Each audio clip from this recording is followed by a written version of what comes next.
the spirit of reviewing things, I thought I should mention something that I got for Christmas, like, recently, this past year, you know, like a couple weeks ago. Well, a couple weeks ago for me. You're probably not watching this anytime close to when I'm filming this, but there you go. This is a slightly modified micro-widgy Prybar by CountyComm.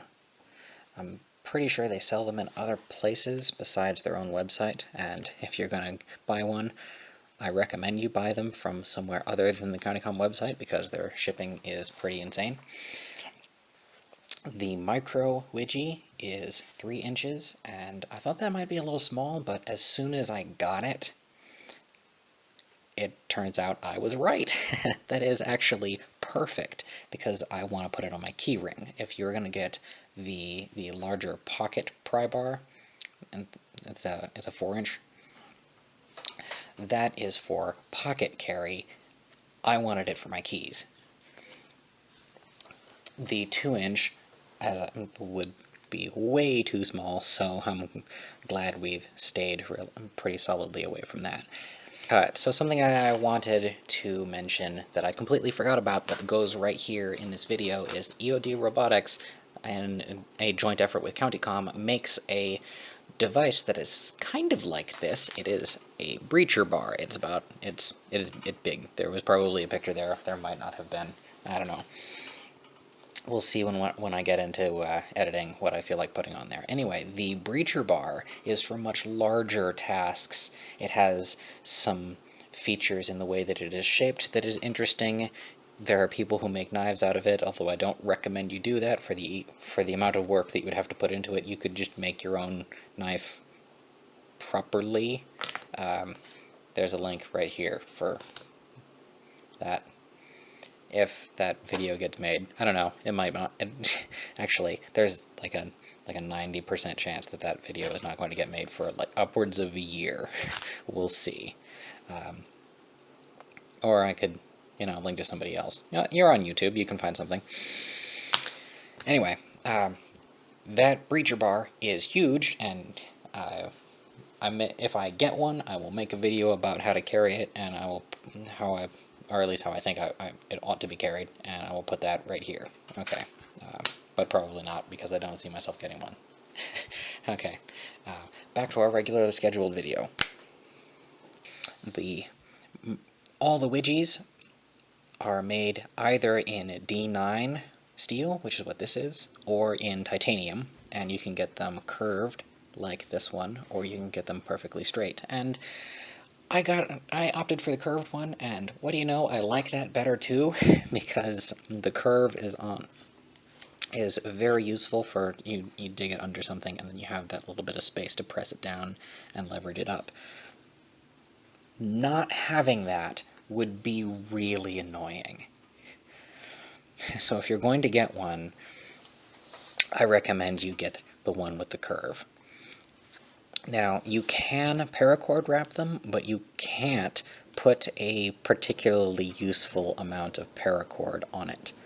So what I wound up doing here is I used tack cord. This is about 4 feet. And the reason I have it the way that I have it and not bound up more is because, hang on a sec, and there we go. I wanted to be able to get to this, which is for larger nails. You can slip that over on something and pull that up. At least I think that's what that's for. I can't think of what else you would use it for, because this is a little too narrow to get under bigger nails other than just getting under the head and getting it started for something.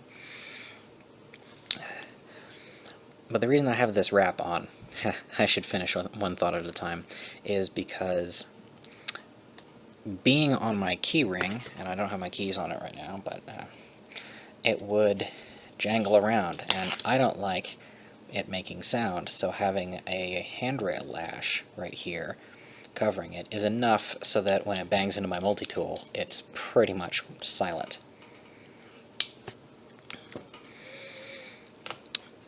Now, I also didn't want to bind it up too much because I want to be able to efficiently use the curve if there's cord all the way up to there and it's solid and I'm pressing down on that. It's probably not going to make that big of a difference. You are probably totally alright using it that way, but I like having that nice clear space, and the ability to take it out is really nice. They are really light.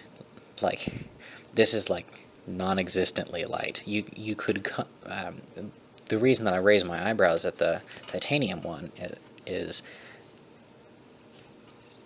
you could be holding this and forget that you are holding this. That's how light it is. Now it's not going to bend because it's heat treated and hardened, and it's you can beat the crap out of this thing and it will survive more or less unharmed. Let's slide that back in there. Oh, while this is off, if you were to just pull that, this whole thing would splay apart immediately. It's structurally similar to the millipede. A millipede paracord bracelet is just two of these, but where they put a stitch in between each one of those passes there. And then I have that set on a triple chain with the loop through the hole. And a button through the loop to lock it down so I can slide through there. I might take a picture and show you guys right there of what this used to look like when I wrapped it the first time around. It was done down the spine on one side with a spine coil, and then I left the other side with just the coils like that.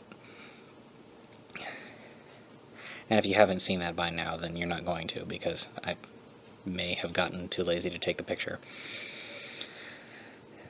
Or really, it's just that I didn't want to remake this thing.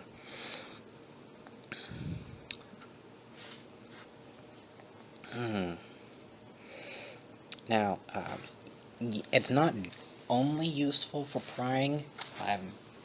I've gotten use out of it, because these corners they're not sharp, but if you press on somebody, they're gonna know that you're pressing on them real fast. Like, you could actually use this as a deterrent, kind of like a Kubaton. At like that little hold, that's really all it would take. Assuming that your assailant is not dosed with something, this would make a pretty effective pin compliance tool. And it's really small.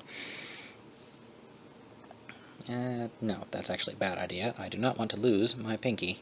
Never mind. Anyway, this is ground pretty thin, but you should be able to see the edge right there. Compare that to the side view. That looks like it goes all the way down, but not quite. You have enough space there. Yeah, you can use this as a scraper. In fact, it makes a fantastic scraper. You can use the corner to break tape, open boxes, something that you shouldn't be using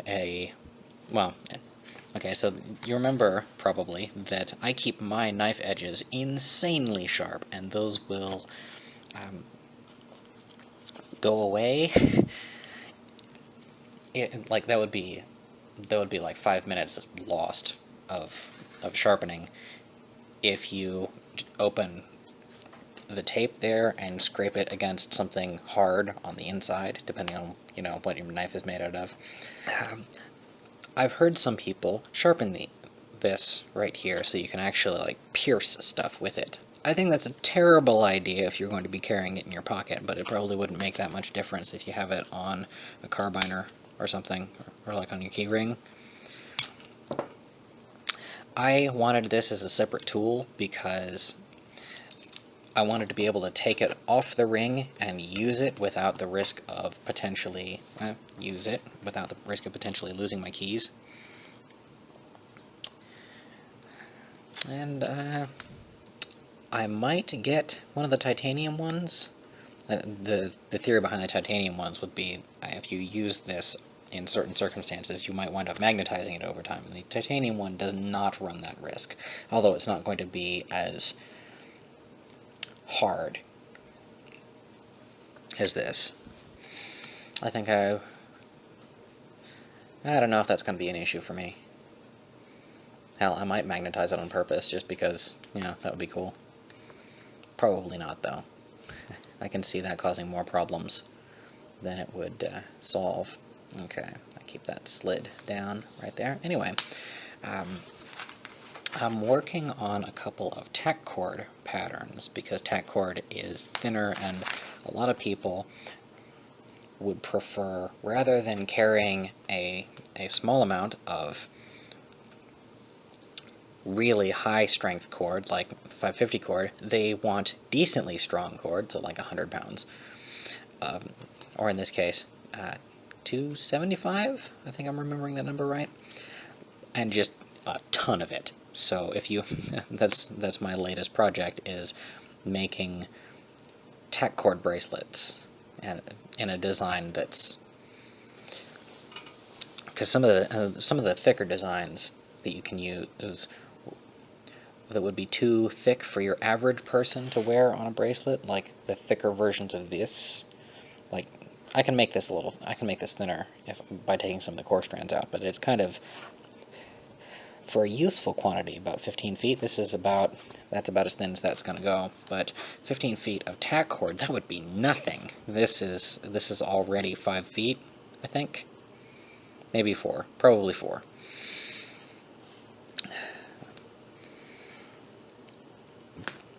But that is the same pattern that's on my necklace. And for comparison's sake, yeah, I know I'm getting off track. Whatever. Look at the difference there.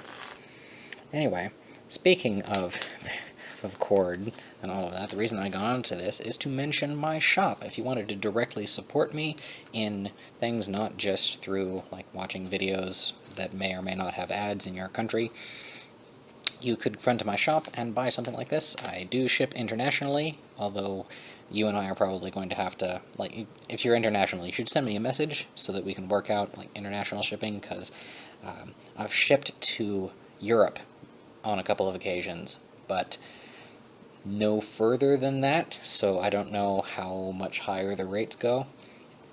Anyway, you can also, for far less effort, give me a thumbs up or a like. Generally an upvote, because that raises my results in search rankings, and that is good for me as well. Help get in more people who can hear the things that I have to say, which is hopefully something that you want. And you can always subscribe. There we go. We would be glad to have you. Alright, cheers.